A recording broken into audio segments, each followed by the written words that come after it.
إنك حميد مجيد. Sundays usually we dedicate towards the Seera of Nabi Sallallahu Alaihi Wasallam. And the Seera of Nabi Sallallahu Alaihi Wasallam can be something that we speak about regularly without getting tired of it.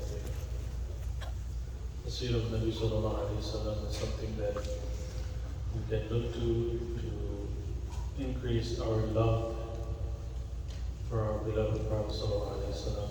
And the last few weeks we've been focused on a category of the Seerah, which is the sacrifices and the difficulties Nabi Sallallahu Alaihi Wasallam experienced throughout his life.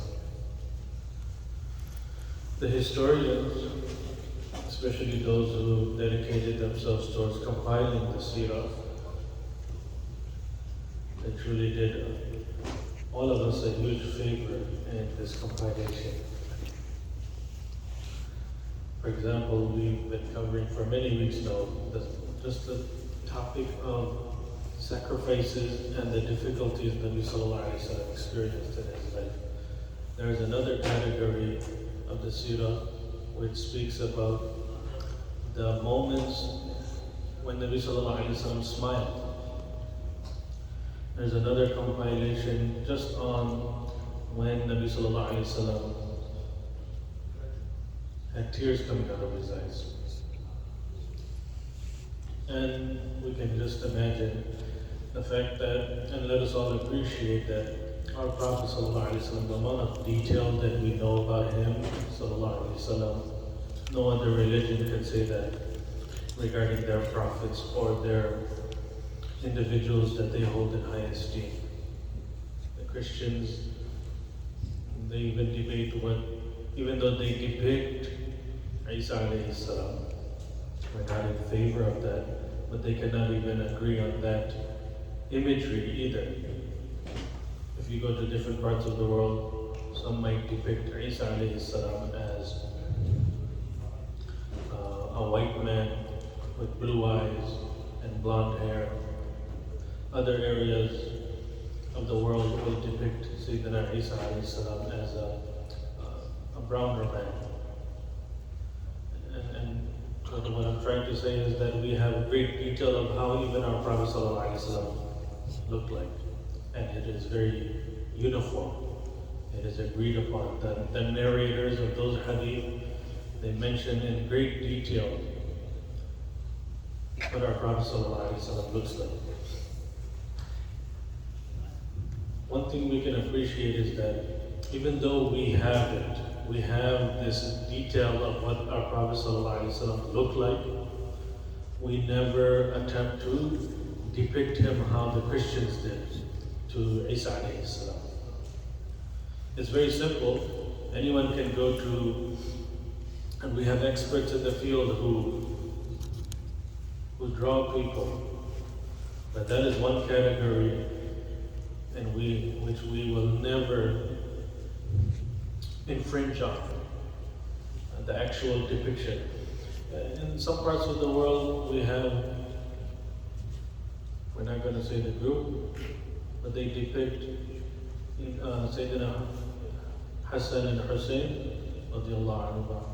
They depict Sayyidina Ali radiallahu anhu, a man who has a green turban on and long hair and a beautiful beard. If any of us have seen that, but no one, not even the non-Muslims, dare, except for the critics and the people who use these comics to make a joke out of everything. But if we go back to the 1960s and 1970s, those brothers who are sitting here during that era, they might have been in their younger days and maybe even in their teenage years. But if we remember a movie that came out during the 1960s and 1970s, it was called The Message. The Message was a movie that came out and it allowed for the portrayal of Islam, how Islam started, initiated in Makkah, and the Sahaba radiallahu anhum, their struggles, sacrifices.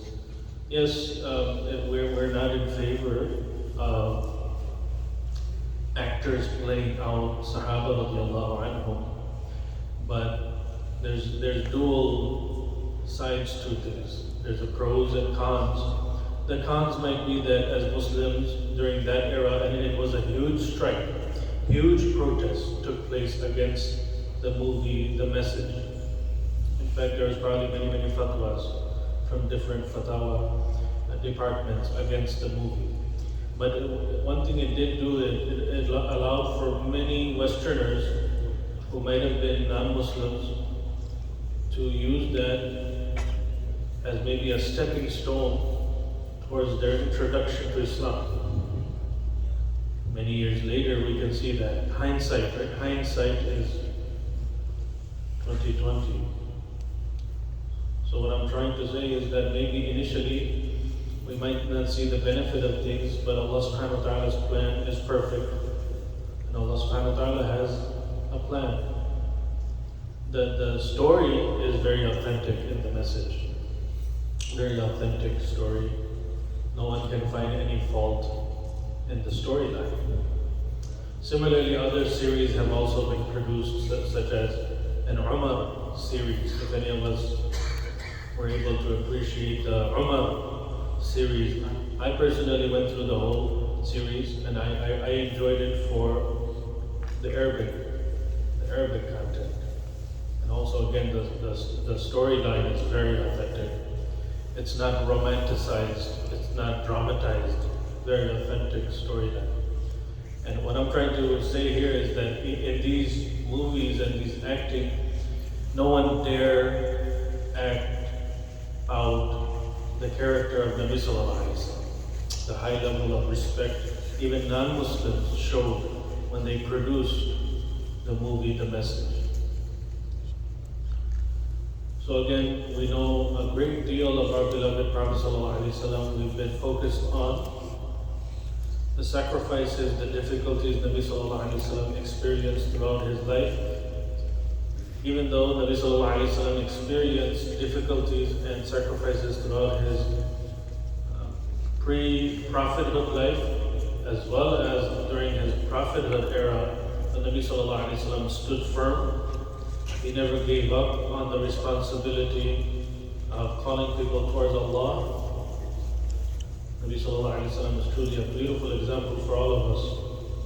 And when we look at the sacrifices of Nabi Sallallahu Alaihi Wasallam, the best human being to have ever walked this earth, our challenges of life become small, minuscule, very small in comparison to the difficulties of Nabi Sallallahu Alaihi Wasallam's experience. So last few weeks we've covered entire groups of people caused difficulty to Nabi Sallallahu Alaihi Wasallam. We went over an entire weekend talking about how the kuffar of Makkah gave difficulty to Nabi Sallallahu Alaihi Wasallam. Then the next week we went over how the Yahud caused difficulties to Nabi Sallallahu Alaihi Wasallam. And finally we went over how the munafiqun, hypocrites, caused difficulties to Nabi Sallallahu Alaihi Wasallam. So today we'll go over another category of difficulties that Nabi Sallallahu Alaihi Wasallam experienced, and that is regarding the grief and the sadness Nabi Sallallahu Alaihi Wasallam experienced. How many of his loved ones he Sallallahu Alaihi Wasallam buried just in his lifetime? We'll start off with his beloved mother. He Sallallahu Alaihi Wasallam buried her, was part of that. Of course, he never seen his father, but his father passed away before he was born. Nabi Sallallahu Alaihi Wasallam buried his uncle. Nabi Sallallahu Alaihi Wasallam buried all of his daughters, all of his children. Nabi Sallallahu Alaihi Wasallam buried every single one of his children, except for Seera Fatima radiallahu anha. She passed away 6 months after Nabi Sallallahu Alaihi Wasallam passed away. Can we imagine any of us even burying one of our children? Nabi Sallallahu Alaihi Wasallam buried all of his children. Nabi Sallallahu Alaihi Wasallam buried his most beloved adopted son, Zayd radiallahu anhu. Nabi sallallahu alayhi wa sallam had a great attachment to him. Nabi sallallahu alayhi wa sallam buried his uncle. Nabi sallallahu alayhi wa sallam buried his beloved wife, Khadija radiallahu anha. So these are all throughout his life, where a single death in our modern era, a single death can cause a tailspin of anyone. There was a documentary made, which I was able to see, and that was regarding a very stable family, very strong family. The family unit was very strong, husband, wife, children. But all of a sudden, one day, the wife passed away. And after the wife passed away, what happened was the children and the husband were unable to maintain the house. And slowly, gradually, the family unit, of course, was falling apart. It seemed as if though the mother held the whole thing together. And slowly, a hoarding situation started in the house. And after the hoarding situation started, it becomes a mental problem, a mental challenge. And it got to a point so bad here in America, they document hoarding. It got so bad, the city came and gave the household an ultimatum, either because it was disturbing the neighbors. The neighbors were complaining about a very, very bad odor. The household, the husband and the children, they were under the impression that, it's our own house, it's in our privacy of our house. And we didn't think it was anyone else's business. This is what they're saying in the documentary.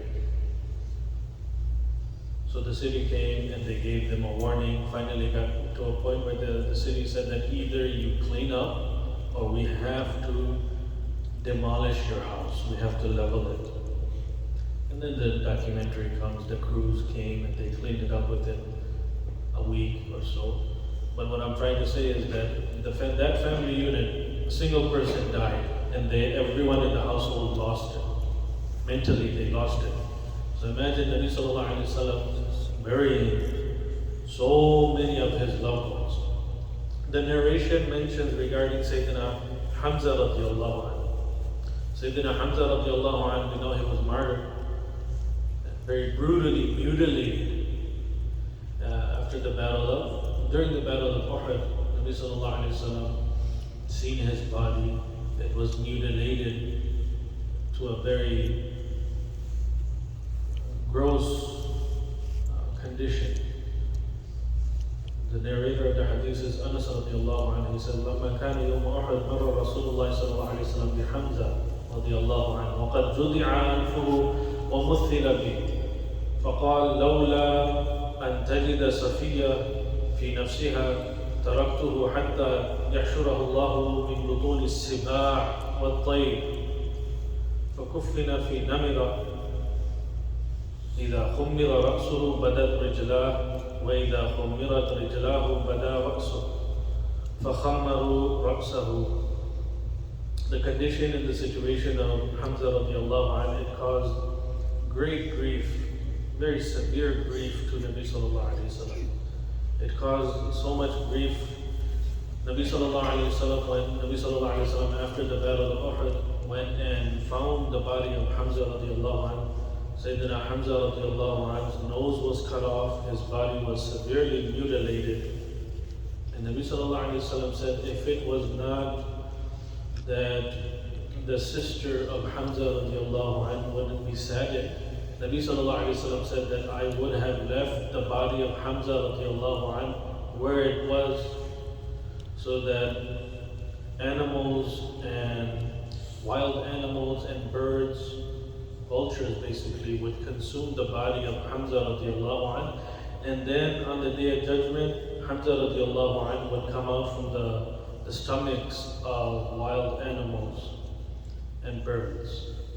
Had it not been for the sadness of Safiya radiallahu anhu, that's how Nabi sallallahu alayhi wa sallam would have left the body of Hamza radiallahu anhu. In other words, Nabi sallallahu alayhi wa sallam is saying that Hamza radiallahu anhu is the chief of all martyrs, Sayyid al-Shuhada, Hamza radiallahu anhu. And from amongst the females, Sumayya radiallahu anha was the beautiful example of a female being martyred. So Nabi sallallahu alayhi wa sallam is saying that to multiply to the next level beyond our comprehension the reward for Hamza radiallahu anhu, that Hamza radiallahu anhu could stand on the day of judgment before Allah subhanahu wa ta'ala, that not only was I martyred, but wild animals, birds of prey consumed my body. And for what after all? It was only that Hamza radiallahu anhu gave his life. He radiallahu anhu made the ultimate sacrifice for the sake of Allah subhanahu wa ta'ala. So again, Nabi sallallahu alayhi wa sallam is saying, had it not been for the sister of Hamza radiallahu anhu, Nabi sallallahu alayhi wa sallam and Hamza radiallahu anhu were not only uncle, paternal uncle and nephew, but they were also foster brothers. They grew up like brothers. They had the same nurse, wet nurse. So we can just imagine that deeply rooted relationship between Hamza radiallahu anhu and Nabi sallallahu alayhi wa sallam. Before Hamza radiallahu anhu accepted Islam, we know the condition and the situations of the early Muslims. Once Hamza radiallahu anhu accepted Islam, it tremendously boosted the morale and the confidence of Muslims, and it deteriorated the morale of the kuffar. To such an extent, Abu Jahl mentioned that, because he had tremendous respect and honor for Hamza radiallahu anhu, and Abu Jahl feared Hamza radiallahu anhu. Hamza radiallahu anhu was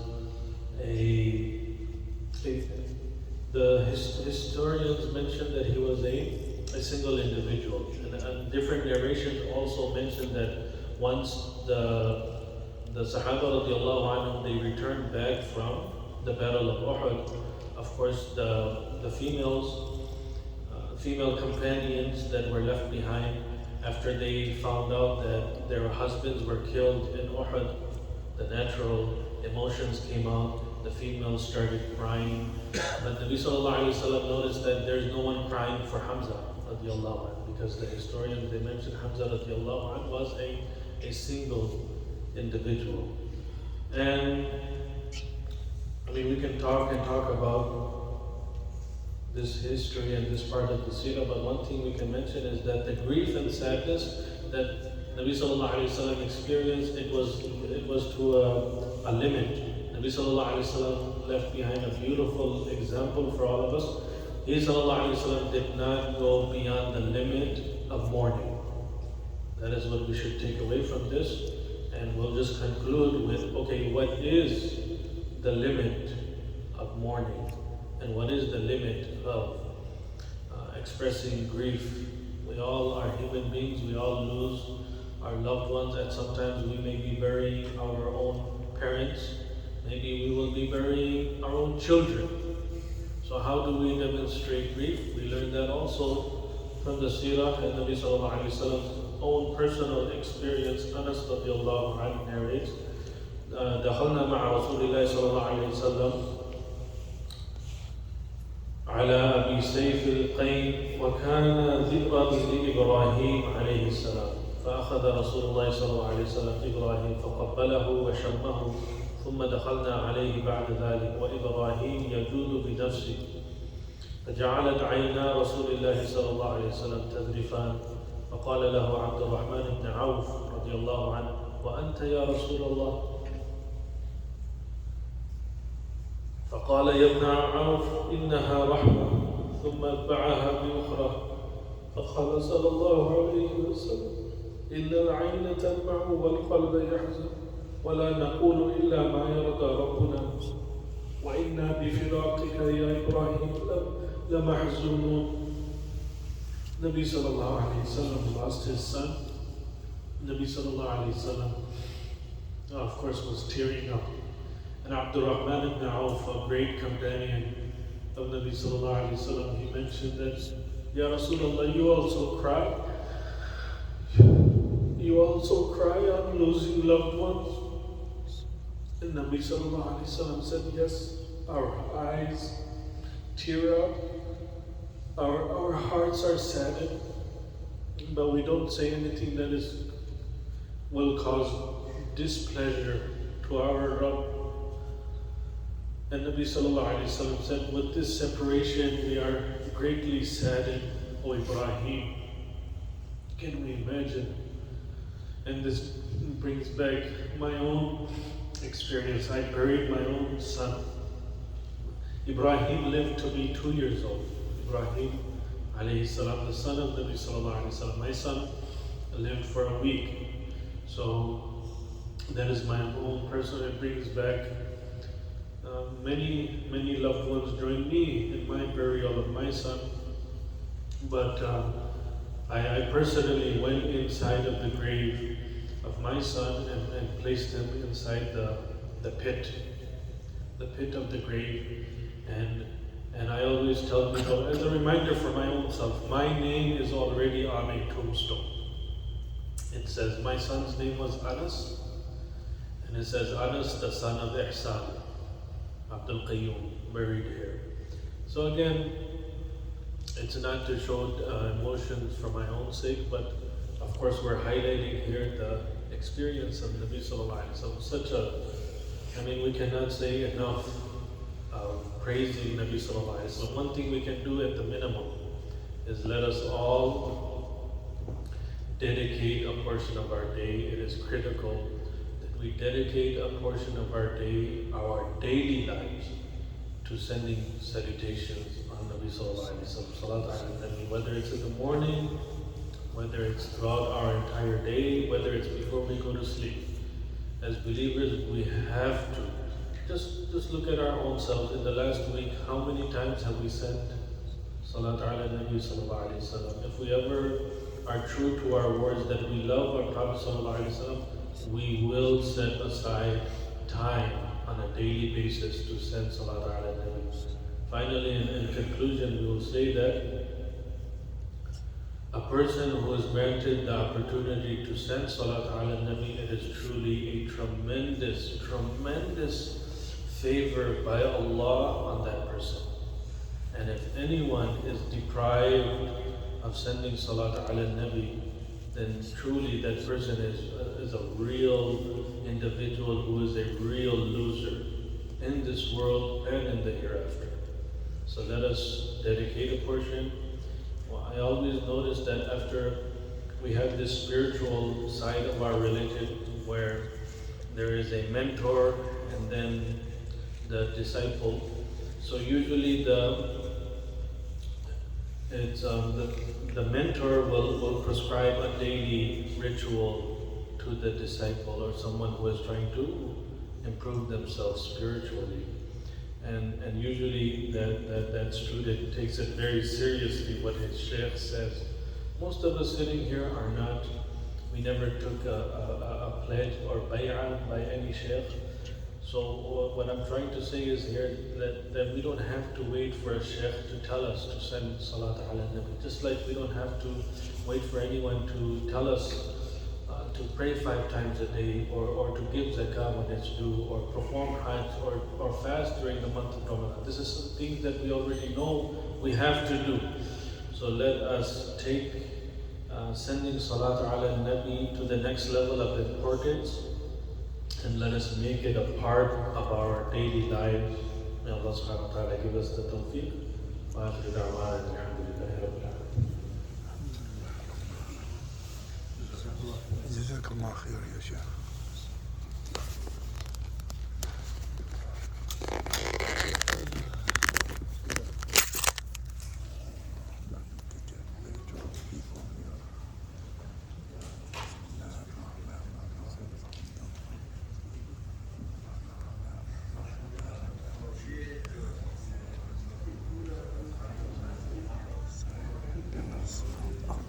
Sorry.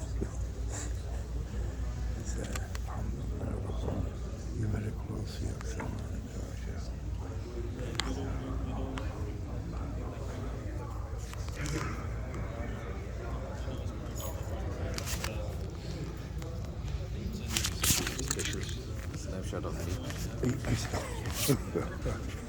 ايوه